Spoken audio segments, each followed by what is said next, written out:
Hai guys, terima kasih sudah mampir. Jika kalian suka, silahkan like dan subscribe. Jika tidak suka, ya silahkan skip video ini. Di sini saya akan menjelaskan dampak psikologis akibat merokok. Nah, merokok itu sudah dikenal sebagai faktor risiko ya, berbagai macam degeneratif karena berbagai kandungannya yang berbahaya. Tapi tahu nggak sih bahwa perilaku merokok juga dapat mempengaruhi kondisi psikologis seseorang? Efek merokok terhadap mental seseorang dapat bervariasi dan tidak semua orang mengalaminya. Beberapa perokok juga mungkin ya sebenarnya menyadari perubahan emosi sebagai efek dari merokok, namun memilih untuk membiarkannya. Bagaimana sih merokok bisa mempengaruhi mental seseorang? Nikotin itu mempengaruhi kinerja otak, sehingga memicu ketergantungan, yang pada akhirnya ya mengubah cara seseorang berpikir dan perilaku. Efek tersebut dapat bersifat permanen karena nikotin itu sangat mudah terakumulasi pada otak ya. Nikotin dapat diserap oleh mukosa mulut saat merokok dan mencapai otak hanya dalam waktu 10 detik setelah dihisap. Semakin banyak nikotin, semakin kuat efek ketergantungan dan perubahan psikologis yang dialami seseorang. Ketergantungan pada perokok juga melibatkan mekanisme lainnya yang memicu keseimbangan fungsi otak. Nah, nikotin itu membuat seseorang ketergantungan dengan cara yang memicu peningkatan hormon dopamin pada otak. Peningkatan dopamin berlebih pada perokok juga disertai dengan penurunan enzim monoamin oksidase yang berperan dalam menurunkan kadar dopamin. Tanpa enzim tersebut, ya kadar dopamin akan lebih sulit terkendali sehingga menyebabkan ketergantungan. Ketergantungan akibat merokok juga memicu perubahan perilaku.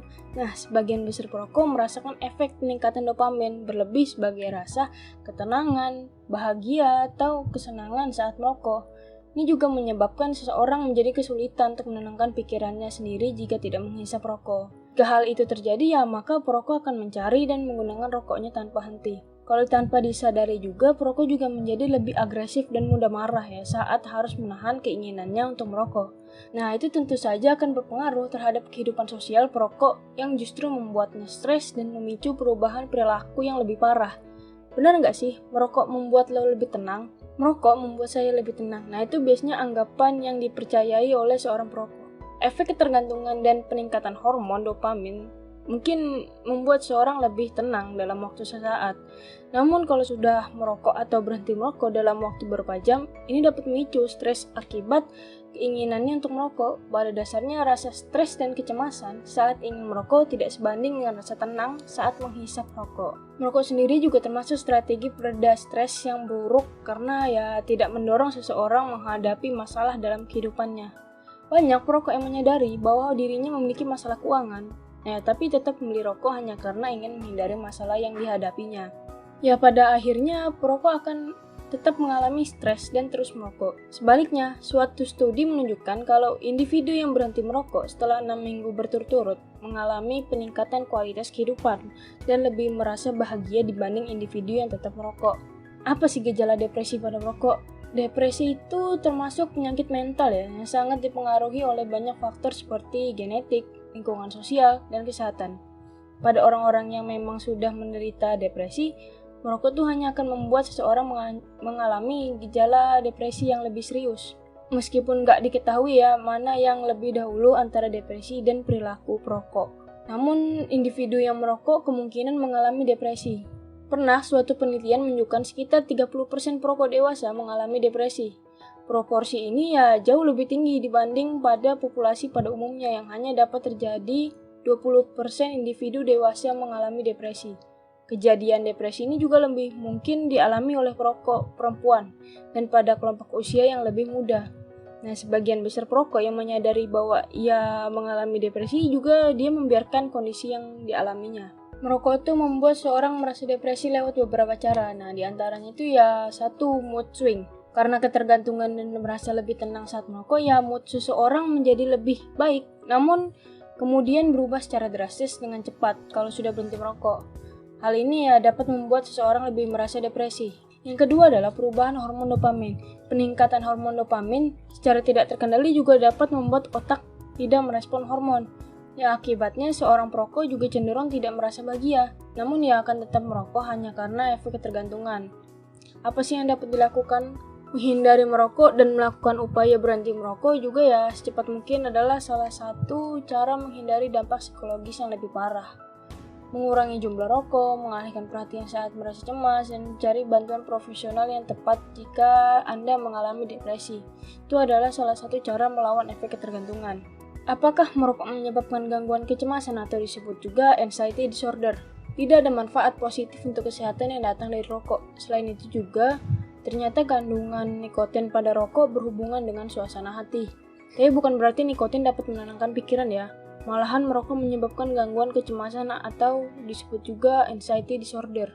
Bagaimana merokok menyebabkan gangguan kecemasan?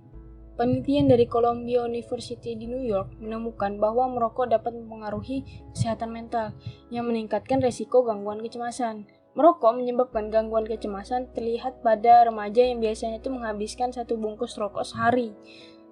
Kemungkinan mereka tuh cenderung 15 kali mempunyai gangguan panik ya, selama masa memasuki umur dewasa dibandingkan dengan yang tidak merokok. Nikotin tuh hanya sejenak meredakan kecemasan. Kunci utama memahami tentang nikotin dan kecemasan adalah nikotin itu hanya memberikan rasa lega sementara. Nah, sementara itu nikotin juga membahayakan kesehatan tubuh secara keseluruhan. Namun, kecemasan dapat mereda biasanya hanya saat berada pada sistem dalam tubuh Anda.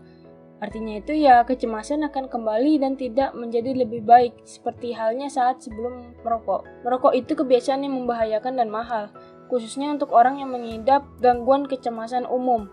Merokok sebaliknya akan memperburuk kecemasan secara berkala.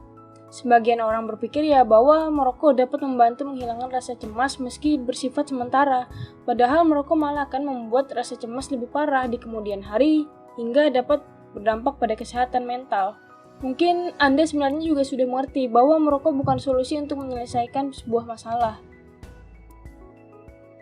Jika Anda berhasil berhenti merokok, Anda cenderung akan merasa lebih tenang dan tidak terlalu cemas. Itu ujar para peneliti dari Universitas Oxford dan Cambridge. Para peneliti menjelaskan bahwa kepercayaan berhenti merokok membuat Anda tidak tenang dan merokok dapat membantu mengatasi stres setelah dibantah oleh penemuan mereka. Kepercayaan bahwa merokok dapat mengatasi stres sudah melekat di masyarakat, padahal yang terjadi justru sebaliknya. Merokok itu kemungkinan bersifat anxiogenik atau disebut juga ya menyebabkan kecemasan, dan perokok berhak mengetahui dan mengerti bahwa hal yang mereka lakukan itu merugikan diri mereka sendiri. Apa sih yang harus dilakukan untuk mengatasi gangguan kecemasan? Selain berhenti merokok, terdapat banyak pilihan nih pengobatan yang tersedia untuk masalah kecemasan termasuk GAD ya. Hal yang pertama yang mungkin harus Anda lakukan ya mencari pertolongan dari ahli kesehatan. Jika nggak tahu harus mulai dari mana ya Anda dapat meminta dokter umum untuk merujuk Anda ke terapis khusus menangani masalah gangguan kecemasan. Saat terapi, nanti Anda akan membahas gejala dan pemicunya selain karena merokok menyebabkan gangguan kecemasan.